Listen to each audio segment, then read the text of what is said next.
¿Cuál cáncer? El cáncer epidermoide. Y del cáncer epidermoide, el 90% está producido por ¿quién? VPH. Solamente un 10% nada que tiene que ver con VPH. El adenocarcinoma, de este, el 90% Hormonal. es hormonal y un 10% es no hormonal.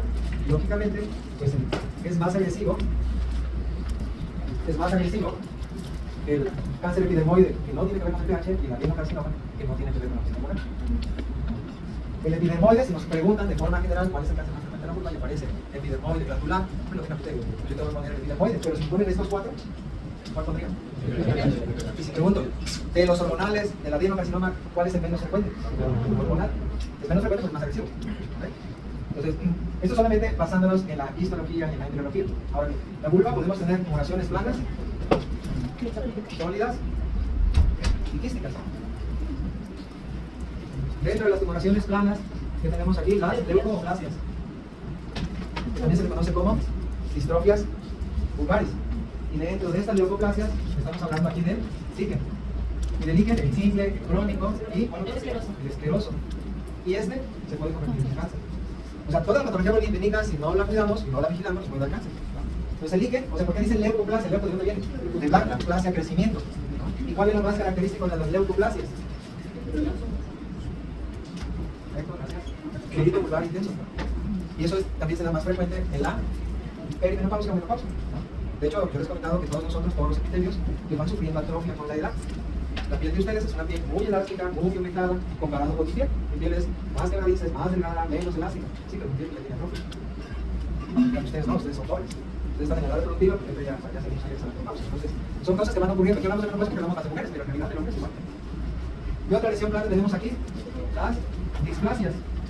Y les digo, es un término que no se debe de utilizar. ¿No? Displasia leve, moral y severa, ya explicamos por qué, pero es difícil de explicar y vienen los virus. Las displasias, pues, lógicamente son lesiones también, pueden ser planas o levantadas, ¿no? Sí, exofilis. Y estas, pues, lógicamente, 1, 2 y 3. ¿Por qué epitelio dijimos que tenía la vagina? La epitelio plano estratificado, o sea, tiene estratos. Capa basal, parabasal, capa intermedia y capa superficial. Estas displasias, lógicamente, si tenemos aquí las capas, superficial, intermedia, capa basal, y aquí la capa basal. Para que un virus entre aquí, tiene que ocurrir una lesión, una solución de continuidad, un epitelio abierto, ¿no? Pues un epitelio abierto, lastimado, una erosión, un electromión, están el virus. Como la gran mayoría tiene que ver con el VPH, pues cuando una célula, cuando hablamos de displasia, estamos hablando de alteración del citoplasma. Son núcleos más grandes, más hipercromáticos, ¿no? Y puede haber división nuclear o división celular. Entonces, si entra aquí un virus, el VPH, ¿qué va a ocurrir con esta célula? Va a tener un núcleo grande hipercromático. Cuando afecta la primera capa, ¿no? Estamos hablando de una displasia 1. Entonces, ¿qué capa está afectada? Capa parabasal. La basal no, porque si estoy afectada, la basal sería cáncer y pasó, no in situ. Pero si afecta tanto la basal como la parabasal, afecta estas dos, ¿de qué estamos hablando? De una displasia molar, pues aquí es capa parabasal más capa intermedia o esponjosa, ¿no? ¿Puedes escribir tu capa basal? No, parabasal. Pero si afecta las tres capas, alteración de la relación núcleo-citoplasma de las células, ¿de qué estamos hablando? De una displasia la primera, y esto equivale a un NIC1, NIC2 o NIC3. ¿Okay? Entonces, estas displasias pues, también se les conoce como NIC, como lesiones interterminales de bajo grado o lesiones interterminales de alto grado. Entonces, vamos a ver. Pero la membrana basal, ¿cómo va a estar? Respetada, entonces aquí va a afectar la capa parabasal, la capa intermedia y la capa superficial. ¿No te acuerdas? Pero la membrana basal sigue respetada. El NIC3, estas dos, equivalen a las lesiones intraepiteliales escamosas de bajo grado y estas dos lesiones escamosas intraepiteliales de alto grado. Esta es la clasificación actual de Bethesda. Es lo que vamos a utilizar porque en una citología estamos viendo, si hacemos una citología, estamos viendo pues, las células, ¿no? No estamos viendo todo el espesor del epitelio. Por eso la citología y la colposcopía son estudios de selección y no de diagnóstico. Esta se considera un CA-CU in situ. ¿Qué quiere decir in situ? ¿Qué sigue resonando la Que la membrana basal está respetada in situ, dentro del epitelio. Si se rompe la membrana basal, y ya estamos hablando de un cáncer, y puede ser el microinvasor o macroinvasor dependiendo de la extensión y dependiendo de la profundidad. Estoy teniendo un poquito de esto porque al rato que veamos vulva y cervix, estamos hablando del mismo. ¿Vale? No más que la vagina y el cervix, lo único que no tienen es queratina, pero el epitelio es plano certificado, no sensibilizado. ¿Sí quedó entendido? Ahorita lo vamos a poner, lo voy a atrás. Entonces, la gran mayoría de esto nos va a dar este cáncer. Entonces, el NIC3, la lesión de alto grado, la displasia grave o severa, equivalen a un cáncer in situ. Pero en la membrana basal sigue respetada. Bueno, si estuviera roto ya es un cáncer hepático, ya estamos hablando de otra cosa. ¿Este qué estadio sería? Estadio 0, por eso en las clasificaciones no aparece. O sea, no debe de aparecer, y si me lo ponen, es nada más como referencia, para indicarnos que la membrana basal está respetada. ¿De acuerdo? La mayoría, dijimos que esto tiene que ver con el pH, en el 90%. Voy a por ahí alguien habló de coilocitosis. Siempre que una citología nos reporte coilocitosis, nos están hablando de pH. ¿Qué es la coilocitosis? Es una célula con un núcleo pretromántico, pero además tiene un lado perinuclear. Se ve más blanco. Eso es un coilocito. Pero no nos pueden decir más en una citología. ¿Puedo poner esto de aquí? ¿Qué ocurre con un cáncer in situ, con este problema? Esto puede evolucionar a qué? ¿A cáncer? Ahora bien, recordemos cuando vimos cervicovaginitis, tanto la vulva como la vagina, cualquier parte del cuerpo tiene un sistema de defensa que está dado por nuestro pH. Si modificamos el pH en cualquier área, estamos modificando nuestro sistema de defensa. Si se siguen poniendo champú para las chicas bien, champú para las chicas bien, lavados vaginales y vulvares, ¿no? Siguen trayendo pantalones de mezclilla y toallas femeninas para protectores para una mayor higiene, están alterando su pH. Entonces son cosas que tenemos que cuidar muchísimo. Ahora, esas sólidas, lesiones sólidas. ¿Qué lesión sólida nos puede dar? Estamos hablando de estas plantas. Alguien nos habló una planta importante. ¿Cuál? Los nevos. Y la otra, relacionada de Valle. Nevos, pues hay una clasificación de los nevos, ¿no? Los famosos lunares, que no voy a entrar ahí en clasificaciones, se van a ver en dermatología. Pero ¿qué puede ocurrir con un nevo? ¿Esto qué nos puede dar? Y más los nevos planos. O sea, los que aparentemente parecen insignificantes, y son los que pueden dar melanoma. Entonces tenemos que ver, si tenemos un lunar, es un nevo, que está plano, tengo que estar vigilando que no cambie de color, que no crezca, que su borde no se ponga activo. Porque si eso ocurre, ya digo, melanoma. Y el melanoma, pues igual, no vamos a entrar en clasificación de los melanomas, hay diferentes clasificaciones, pero eso van a ver en dermatología. Aquí simplemente es saber que eso se puede transformar en un cáncer de vulva, es un melanoma. La enfermedad de Bayer, ya dijimos que tenía, son zonas eritematosas, con prurito, rojas, con prurito. ¿Y qué es la célula de Bayer? Normalmente el núcleo se pinta de color azul, rosado, digo el núcleo del citoplasma. Y en la enfermedad de Bayer, ¿qué ocurre? ¿Qué es lo característico de la célula de Bayer? Son células que no captan las tinciones, entonces es un núcleo que no tiene color. ¿Cómo se le llama?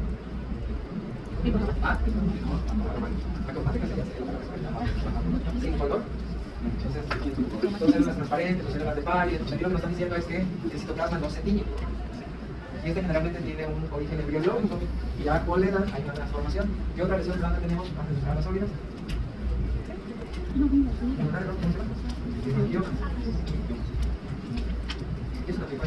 Es lo menos frecuente. En la vulva lo que más tenemos que tener cuidado es en este orden. Primero en estas, luego en estas, en las displasias, en las leucoplasias y en los lunares, porque son los que más frecuentemente se van a transformar en cáncer. Voy a borrar esto de aquí para entrar a los sólidos. ¿Qué lesiones sólidas tenemos? Los condilomas. Y los condilomas, hay dos tipos de condilomas: planos y vegetantes. ¿Este tiene que ver con? Y este tiene que ver con pH. En las cualidades más frecuentes. Entonces son lesiones vegetantes que equivalen, hay otra cosa, una NIC1, que es una leucoplasia. De pronto se empieza a levantar. Este es un condiloma. Este es por pH. ¿Y cómo lo veríamos en un condiloma por? ¿Sí? ¿Cómo es? Liso. Este es vegetante, este tiene excitaciones, este no. Y hay que preguntarle sobre el natural. O sea, la sífilis empieza con el famoso chancro sifilítico, ¿verdad? Sí. Es único, generalmente, indurado, bordes levantados y no doloroso, con un centro necrótico, una ulcerado, y desaparece 7 a 10 días.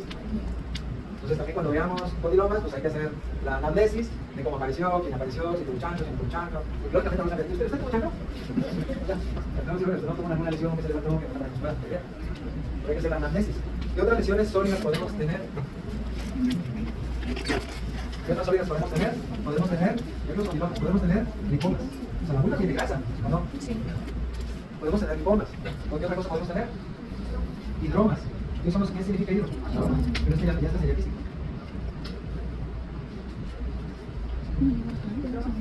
Hidromas. Y generalmente, los más frecuentes son los leiofibromas. ¿Estamos hablando de venir? Los leiofibromas, leio, músculo liso, fibroma. Y los otros son los macrodromas, esas son las verrugas. Que muchas veces la gente la confunde con BPH. O sea, la verruga y la condroma son las que salen aquí en el cuello, que son más en las axilas, en las ingles, que son áreas de fricción. Y no son como el BPH, no tienen digitaciones, no son las largas, ni muy negativas. A un condiloma le ponen ácido acético y se va a tener blanco. Si le ponen rubor, no va a captar el rubor. Un fibroma, un condiloma plano, le pones ácido acético y no cambia. Le pones rubor, ¿qué va a ser rubor? Positivo, posible, negativo, no es lesión. Estos son los más frecuentes. Estos, los leiofibromas, ¿qué nos pueden ocasionar? ¿Qué no quiero? ¿Sacó? Que serían leio, mío, sacó. En cualquier parte de la estructura nos puede dar un sarcoma. Los linfomas es raro, es tejido graso. Pero también hay vasos linfáticos. Es tejido graso. También podemos tener linfomas. Hodgkin y no Hodgkin.